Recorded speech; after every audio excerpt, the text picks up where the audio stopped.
The story begins with a woman named Emma preparing to take a bath. She slips into the warm water and starts humming to herself, seemingly at peace, when something unseen begins to move outside the bathroom door. Without warning, the calm is shattered. As the entire room turns red, blood starts dripping from nowhere, filling the air with dread. Before we can understand what happened, the scene changes. Emma is now sitting in a car, staring quietly ahead. She pulls a folded memorial letter from the dashboard and begins to read it. The letter is for her late husband. He is gone, and she is left alone. Emma has driven to a lawyer's office to settle her husband's estate. Across from her sits an older woman, the mother of her late husband. She clearly disapproves of Emma and objects to the inheritance, but the lawyer proceeds with the transfer. The house, the assets, and most importantly, the custody of her daughter Isla all belong to Emma now. The grandmother has no choice but to accept it. She bids farewell to Isla, and Emma drives her daughter home. The silence in the car says everything. Mother and daughter share blood, but not a bond. When they reach the house, Emma tries to break the silence. She tells Isla she wants them to get along, that she wants to be a mother to her, but Isla brushes her off and disappears inside without a word. Emma lingers, looking at an old photo of her late husband, remembering how excited she had once been when they first bought this house together. The memory feels far away now. That night, Emma tries to reach out in small ways. She prepares dinner and leaves a plate outside Isla's room, but her sleep is broken when the house alarm blares suddenly. You stay here, okay? It's gonna be fun.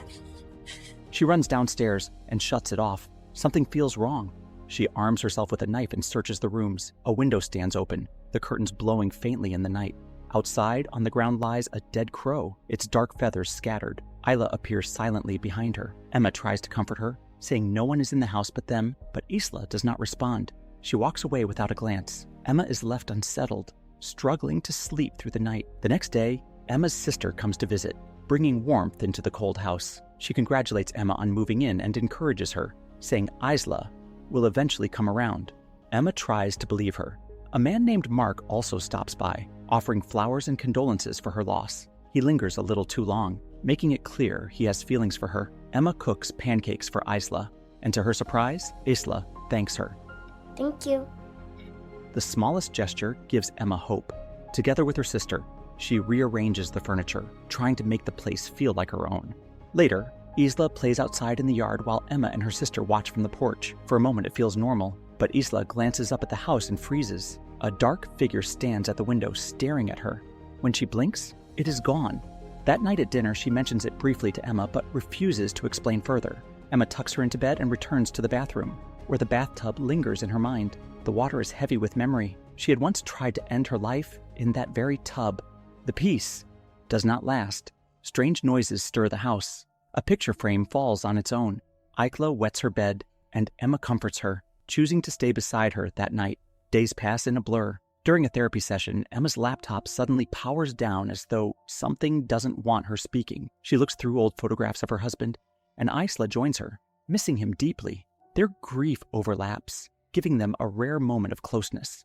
But the signs grow darker. Another dead crow is found outside. Emma drops Isla at school, handing her a simple flip phone in case of emergencies. At work, Emma's late picking Isla up and tries to make up for it by buying her ice cream.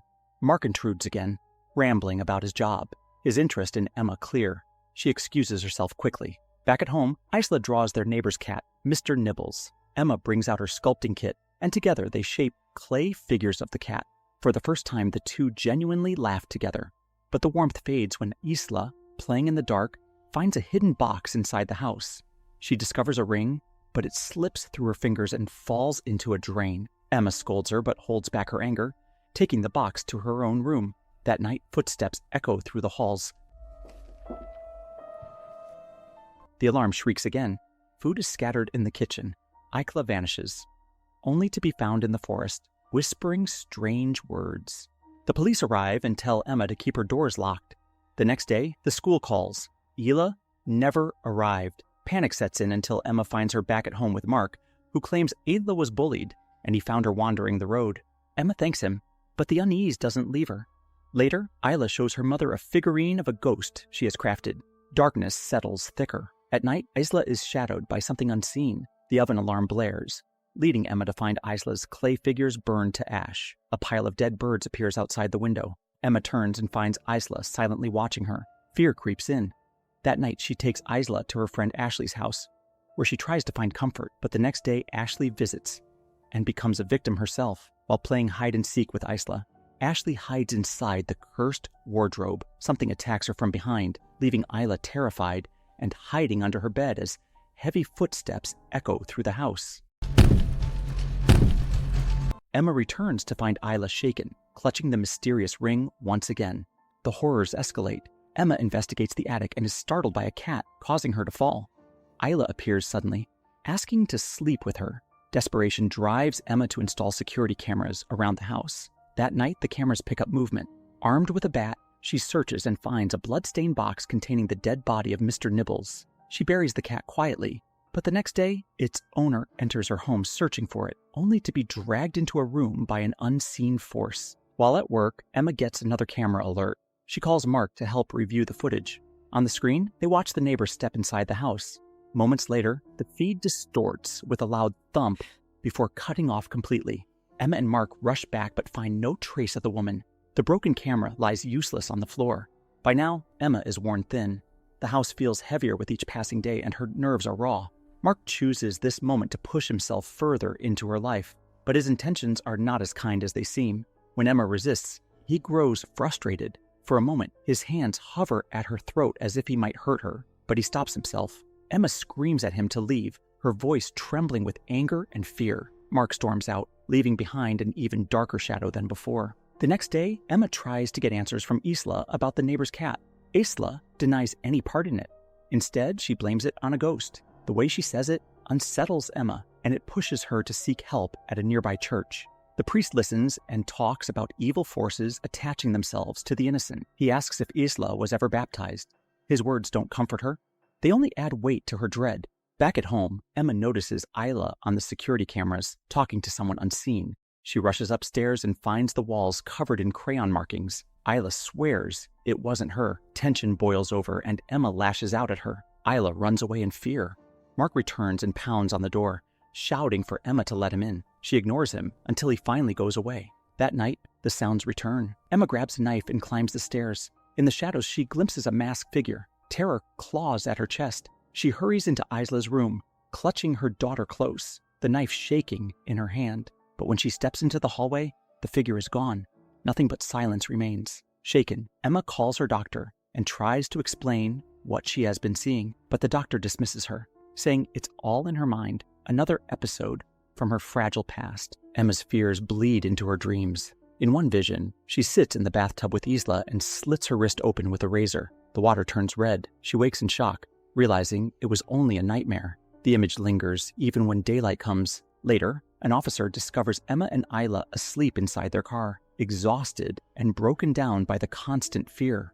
Desperate, Emma agrees to the priest's advice. She brings Isla to the church to be baptized. Isla cries and struggles, but no one listens. The priest forces the ritual through and Emma stands by, unsure if she is saving her child or scarring her. At the last moment, she pulls Isla away, unable to watch any longer. They return home, carrying a silence that feels heavier than before. Emma's past weighs on her. She remembers the day she cut her own wrists while pregnant with Isla, the moment she almost lost both herself and her unborn child. Patrick, her husband, had saved her then.